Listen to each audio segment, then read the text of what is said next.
Gold, trusted gold buyers. మీరు తాకట్టు పెట్టిన బంగారాన్ని విడిపించి ఈ రోజు ఉన్న మార్కెట్ ధరకు కొనబడను. అయ్యో ఏంటయ్యా ఉంటున్నాడా ఈ దెబ్బలు? ఏదైనా యాక్సిడెంటా? అదేం కాదండి, మరి గోరు కొరికినందుకు ఎలక్ట్రిక్ స్తంభానికి కట్టేసి ఇలా రక్తం వచ్చేలా కొట్టారండి. ఊరు కురికినందుకు ఎలక్ట్రిక్ స్తంభాన్ని కట్టేసి ఇంతలా కొడతారా? వాళ్ళు అసలు మనుషులా రాక్షసులా? చాలా థ్యాంక్స్ అండి, కనీసం మీరైనా అర్థం చేసుకున్నారు. వాళ్ళు అర్థం చేసుకోలేదండి.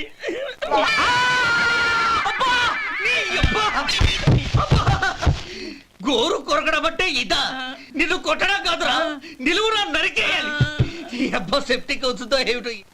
మన 2 ఊర్ల పొలిమేరలో ఉన్న ఈ మల్లికార్జున స్వామి వారి దేవాలయం జీర్ణదశలో ఉందన్న విషయం మీ అందరికీ తెలుసు. ఇన్నాళ్ళు మీ ఊరు వాళ్ళు పట్టించుకుంటారని మా ఊరి వాళ్ళు, మా ఊరి వాళ్ళు పట్టించుకుంటారని మీ ఊరి వాళ్ళు దీన్ని ఇలా వదిలేశారు. ఈ గుడి మీ ఊరికి ఎంత ముఖ్యమో మా ఊరికి అంతే ముఖ్యం. కాబట్టి మన ఇరు గ్రామ ప్రజలు కలిసి దాన్ని బాగు చేయించి కుంభాభిషేకం చేయించాలనే సదుద్దేశంతో ఒక కమిటీని ఏర్పాటు చేశాం. ఈ కమిటీలో 2 గ్రామాలకు సంబంధించిన ప్రముఖులు ఉన్నారు. కమిటీ ప్రెసిడెంట్గా ఎవరిని ఎన్నుకోవాలనే విషయంలో శ్రీ గోపాలరావు గారి పేరు, శ్రీ లక్ష్మీపతి గారి పేరు పరిశీలనలోకి వచ్చాయి. అందువలన మేమందరం బాగా ఆలోచించి తర్జన భర్జనలు చేసిన మీదట శ్రీ గోపాలరావు గారే అన్ని విధాలా ప్రెసిడెంట్ పదవికి అర్హులని ఈ కమిటీ నిర్ణయించడం జరిగింది.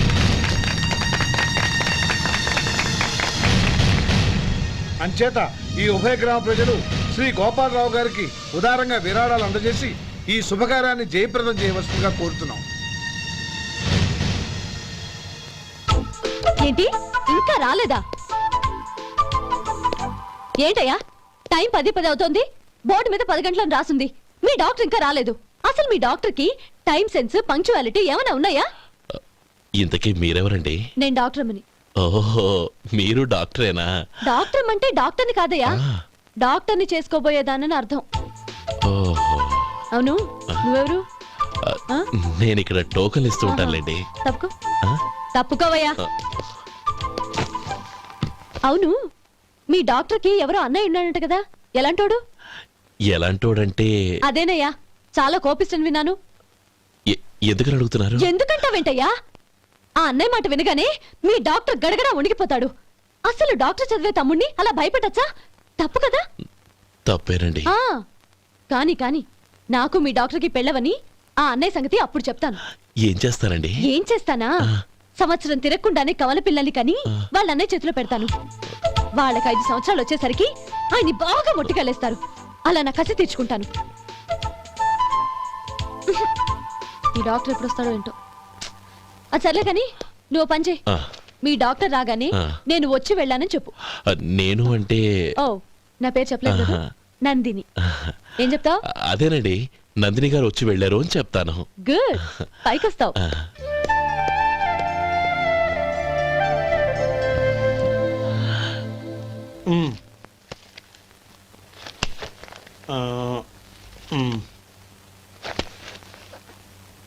దీంతో మొత్తం 4,98,200 అయ్యాయి. పోతే నువ్వు ఇచ్చినంత ఇవ్వలేకపోయినా ఈ దైవకార్యానికి నా వంతు చందా 1800. దీంతో మొత్తం 5 లక్షలు పూర్తయ్యాయి. సరేరా, నేను ఈ డబ్బు తీసుకుని పట్నం వెళ్ళి బ్యాంక్ లో వేసి వస్తాను. అలాగే, నేను నీతో వద్దాం అనుకున్నాను రా, అనుకోకుండా సాయంత్రం ఇన్స్పెక్షన్ వచ్చింది. పర్వాలేదులే, వెళ్ళొస్తాను.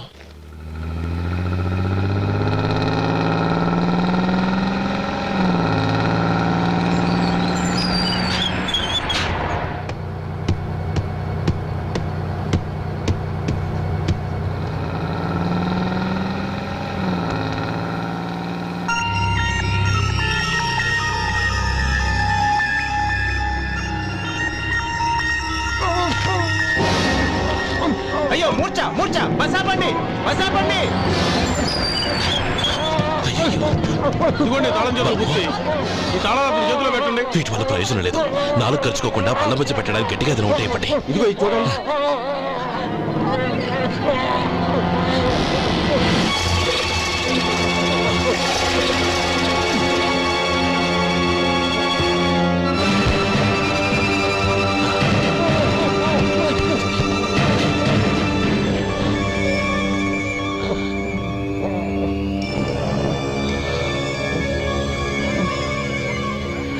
మీరు వెళ్ళి మీ సీట్లో కూర్చోండి, కొంచెం గాలాండి పట్టి. ఇప్పుడు ఎలా ఉంది బాబు?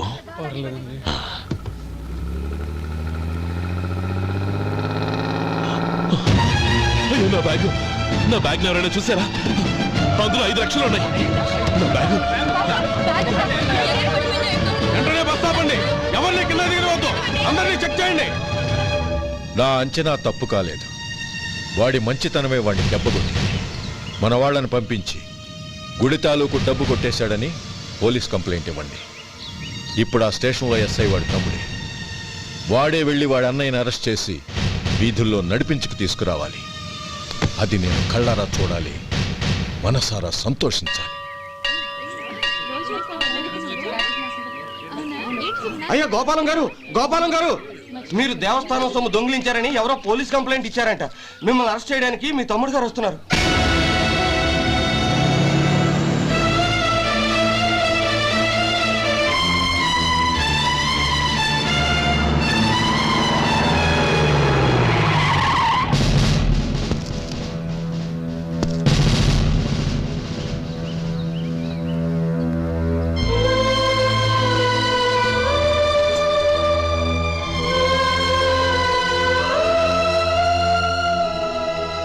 చూడు గోపి, ఎప్పుడు నువ్వు ఉద్యోగంలో చేరావో అప్పుడే తనా పరానే తేడా మర్చిపోవాలి.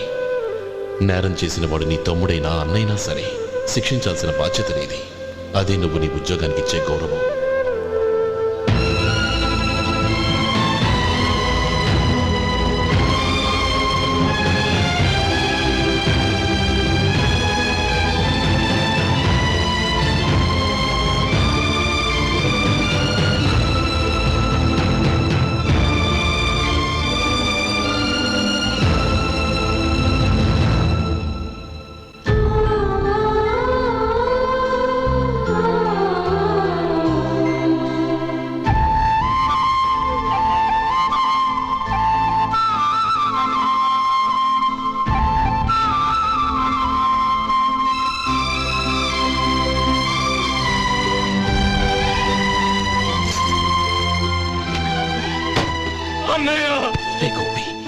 ఏమిట్రా ఇది?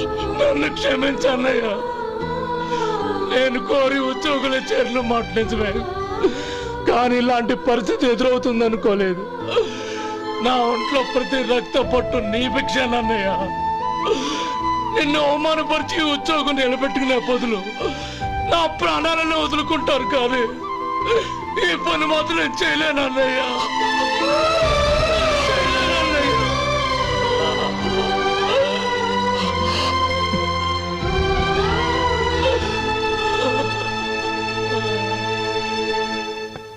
ఏరా, ఇన్నేళ్లు కష్టపడి సంపాదించిన ఉద్యోగానికి రాజీనామా చేస్తావా? కనీసం నీ పెళ్ళాం ఏమనుకుంటుందోనని ఆలోచించావా? ఇందులో అనుకోవడానికి ఏముంది మామగారు?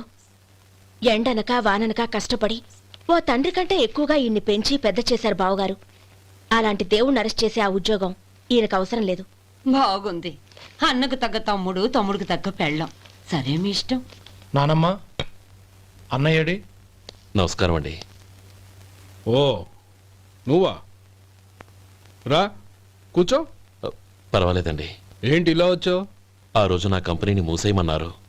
ఇప్పుడు నేను మూసేయడానికి సిద్ధంగా ఉన్నాను. దానికి ప్రతిఫలంగా నాకు 5 లక్షలు కావాలి. అలాగే, నీకు కావాల్సిన 5 లక్షలు నేను ఇస్తాను. చాలా థ్యాంక్స్ అండి. కానీ మీరు మీ కంపెనీని మూసేయక్కర్లేదు. సార్? అవును మిస్టర్ మధు, మీ అన్నగారికి జరిగిన అన్యాయం గురించి తెలుసుకున్నాను.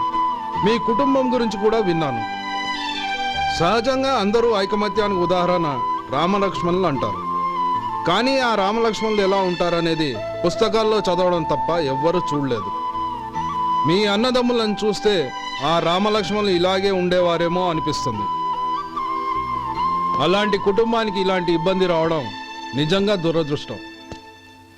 రామునికి హనుమంతుల్లా కాకపోయినా ఏదో ఉడతా భక్తిగా నా వల్ల వీలైన సహాయం ఈ 5 లక్షలు తీసుకో. మీ కంపెనీ పేరు మీదే అన్ని సరుకులు తయారు చేయండి. నేను వాటిని ప్రపంచమంతా మార్కెటింగ్ చేస్తాను. సార్, మీ రుణం ఉంచుకోను, తొందరలోనే తీర్చేస్తాను. స్నేహితుల మధ్య రుణాలేంటి మధు? We are friends.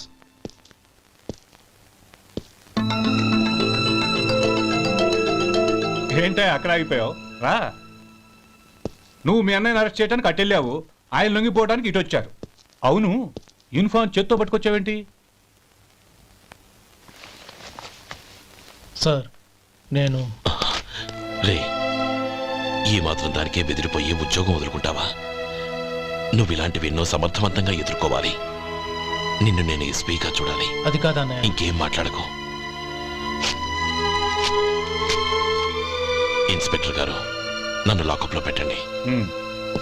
ఆగండి సార్, ఆ డబ్బు ఎక్కడికి పోలేదు, నేనే తీసి జాగ్రత్త చేశాను. ఈ విషయం అన్నయ్యకి తెలియక బ్యాగులో డబ్బు కనబడకపోవడంతో అది పోయిందనుకున్నాడు. నే పట్నం నుంచి వచ్చేసరికి జరిగిన గొడవంతా తెలిసిందే. రే మధు, జరిగిన దానికి నన్ను క్షమించనయ్యా. ఇంటికి వెళ్ళాక అన్ని వివరంగా చెప్తాను. సార్, ఇదిగోండి 5 లక్షలు. ఇది కమిటీ వాళ్ళకి అప్పగించి ఈ కేసు కొట్టేయండి సార్. భలే వాడివయ్యా, తీసినప్పుడు ఒక మాట ఆయనతో చెప్పుండొచ్చుగా. అనవసరంగా పెద్ద ఆయన స్టేషన్ వరకు రప్పించావు. Sorry sir. అన్నయ్య, మీరు ఇంటికి వెళ్ళండి, నేను లెక్క అప్ప చెప్పేసి వస్తాను. వస్తానండి. అలాగే. ఎలా దెబ్బ కొట్టాలన్నా కుదరటం లేదు. అయినా వీళ్ళకు ఉన్న పళ్ళంగా 5 లక్షలు ఎలా వచ్చాయి? అదే బావా, నాకు అర్థం కావటం లేదు. నీకు అర్థమైతే ఆశ్చర్యపడాలి కానీ అర్థం కాకపోతే ఆశ్చర్యం ఏముంది?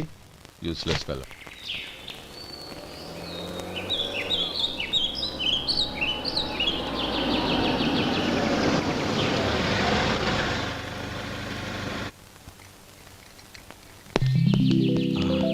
నువ్వు ఇక్కడే ఉండు. అన్నయ్య మూడు ఎలా ఉందో చూసి నేను లోపలికి తీసుకెళ్తాను. ఓకే? అలాగే.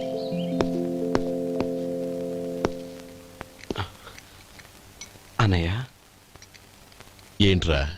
నేను చాలా రోజుల నుంచి నీకు విషయం చెప్తున్నాను, గుర్తుందా?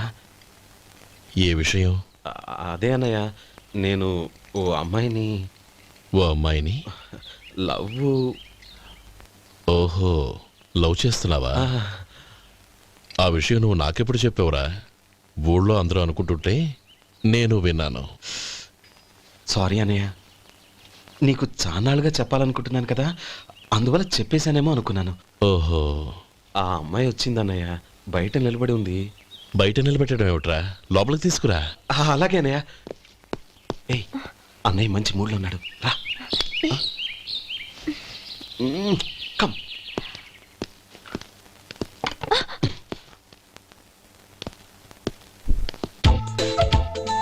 ఎందుకంటావేంటయ్యా? ఆ అన్నయ్య మాట వినగానే మీ డాక్టర్ గడగడ వణికిపోతాడు. అసలు డాక్టర్ చదివే తమ్ముడిని అలా భయపెట్టచ్చా? తప్పు కదా? తప్పేనండి. నమస్కారం. అదేంట్రా, మనిషో పక్కనుంటే నమస్కారం ఇంకో పక్కన ఉంది? అది మర్యాద అన్నయ్య, మర్యాద. ఆహా, అవును, నీ పేరేంటమ్మా? నందిని. ఆ నందిని. నందిని అన్నయ్య. ఏ, ఆ ముక్క తను చెప్పలేదా? పెద్దలంటే మహాగౌరవం అన్నయ్య, మేమిద్దరం ఇంత క్లోజ్ ఫ్రెండ్స్ కదా, ఆయన నాతో కూడా ఎక్కువ మాట్లాడదు. ఓహో, కదా? నాకు మీ డాక్టర్కి పెళ్ళవని, అప్పుడు అన్నయ్య సంగతి చెప్తాను. ఏం చేస్తానండి? ఏం చేస్తానా? సంవత్సరం తిరగకుండానే కవల పిల్లల్ని కని వాళ్ళ అన్నయ్య చేతిలో పెడతాను. వాళ్ళకి 5 సంవత్సరాలు వచ్చేసరికి ఆయన్ని బాగా ముట్టిగలేస్తారు. అవును, అమ్మాయి మోహం చూడకుండా నిర్ణయం ఎలా తీసుకోనరా? తలెత్తు.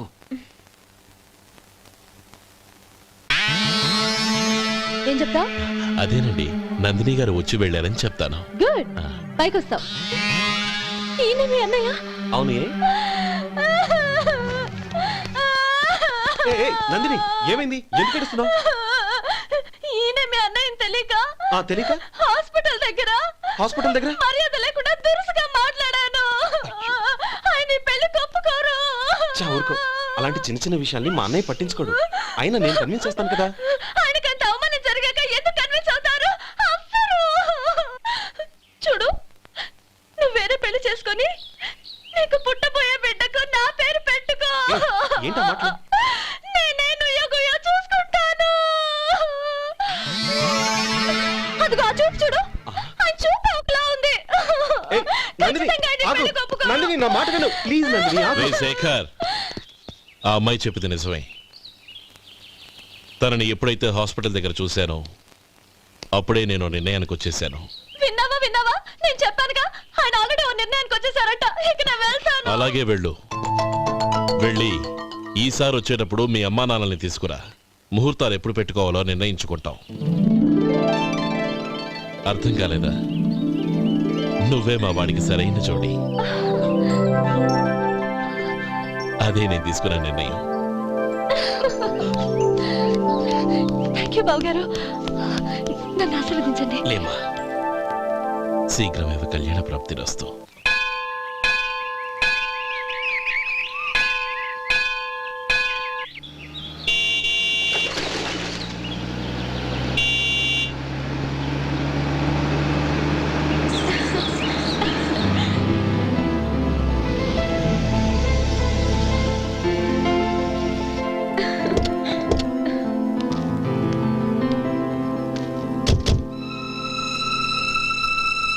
రామా,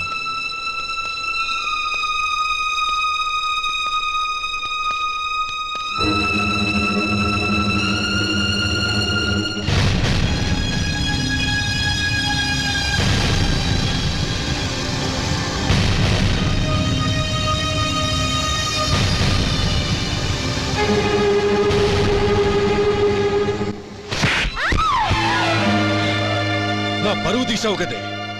ఒక బెచ్చగాడిని నువ్వు కోరుకున్న వాడికి ఇచ్చి చేసేవాడిని. కానీ నువ్వు ఎవరిని ప్రేమించావో తెలుసా? ఎవడి నీడ సోకితే పంచమహాపాతకాలు అంటుకుంటాయనుకుంటున్నానో వాడి తమ్ముణ్ణి. ఆ రోజు ఆ గోపాలం గాడు నిశ్చితార్థం వరకు వచ్చి నా చెల్లెల్ని చేసుకొని వెళ్ళిపోయాడు. ఆ ఆవేశంలో తొందరపడి ఓ పొరుగురు వాడికి నా చెల్లెల్ని ఇచ్చి పెళ్లి చేశాను. ఆ తర్వాత తెలిసింది వాడికి అంతకుముందే పెళ్లి అయిపోయిందని. వాడు పెళ్ళైన వాడైనా పర్వాలేదు, పరమ దుర్మార్గుడు. ఇంకొకరిని ప్రేమించిన దానివేక అని దెప్పి పొడుస్తూ నా చెల్లెలికి మాటలతోనే నరకం చూపించాడు. అటు ప్రేమించిన వాడు దగా చేశాడు, ఇటు చేసుకున్నవాడు కిరాతకుడు. ఇలా చిత్రవధ అనుభవించి అనుభవించి నా చెల్లెలు ఒకరోజు స్టవ్ పేలిపోయి చనిపోయింది. దీనికంతటికి కారణం ఎవరు? వాడు అన్న. అటువంటి వాడింటికి కోడలుగా వెళ్తావా?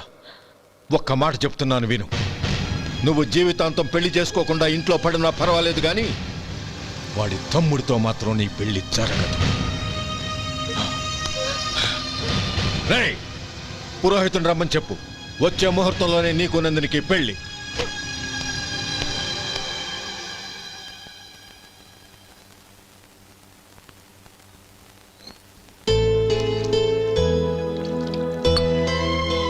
ఒరే, అదేంట్రా ఒక ముద్దైనా తినకుండా చేయగడిగేశావు?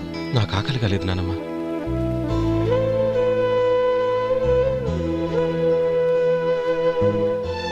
ఆ అమ్మాయి చాలా మంచిది, చదువుకున్న పిల్ల, మనందరికీ బాగా నచ్చింది. కానీ ఆ లక్ష్మీపతి గారి గురించి ఆలోచిస్తేనే నాకు భయం వేస్తోంది. వాడు మన కుటుంబం ఎప్పుడెప్పుడు విడిపోతుందా అని ఎదురు చూస్తున్నాడు. అన్నయ్య, ఆ అమ్మాయే కాదు, ఈ ప్రపంచంలో మన కుటుంబం కంటే నాకేది ఎక్కువ కాదు. ఆ పెళ్లి గురించి నేను మర్చిపోయాను, మీరు మర్చిపోండి.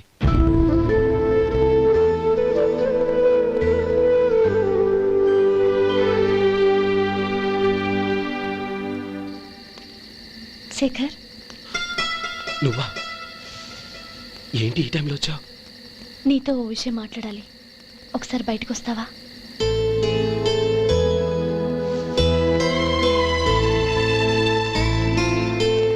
ఏంటి సూట్ కేసుతో వచ్చావు? శేఖర్, మా నాన్న నాకు వేరే పెళ్లి చేయాలని చూస్తున్నాడు. అందుకే నేను నిర్ణయానికి వచ్చాను. మన ఇద్దరం ఎక్కడికైనా పారిపోదాం. చూడు నందిని, ఈ టైంలో నిన్ను నన్ను మా అన్నయ్య చూశాడంటే బాగోదు. నువ్వు వెళ్ళిపో. అన్నయ్య అన్నయ్య అన్నయ్య, ఎప్పుడు మీ అన్నయ్య మాటేనా? నీకు నేను ముఖ్యమా, మీ అన్నయ్య ముఖ్యమా? నాకు మా అన్నయ్య ముఖ్యం.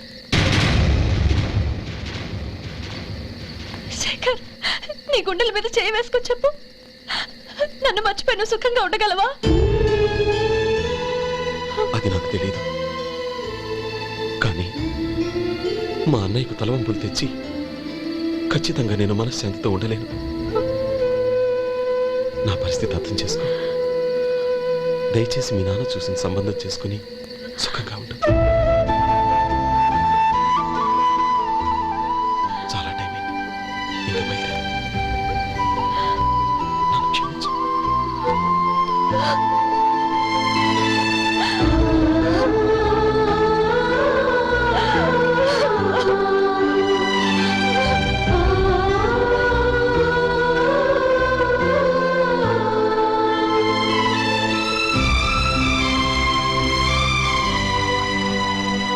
And for more videos, Please subscribe to iDream. Please subscribe to iDream. Please subscribe iDream. And please subscribe to iDream. For more videos, subscribe to iDream. please like, share and subscribe to the channel. Congratulations, iDream. Subscribe to iDream. Subscribe to iDream. So subscribe to iDream Media. iDream ki iDream team andarki huge congratulations. Please subscribe iDream media. Please subscribe to iDream. Subscribe iDream. Please subscribe to iDream. iDream అంటే నా కళల channel subscribe చేసుకున్న నోరు తిరుగుతలేదు. మీరైతే గంట గుర్తు కొట్టండి. For more such videos, please subscribe to iDream. Subscribe to iDream. Please subscribe to iDream. Please subscribe iDream Media. Please do subscribe to iDream. Please subscribe to iDream Media. For best entertainment and information, please subscribe iDream. And don't forget to subscribe to iDream.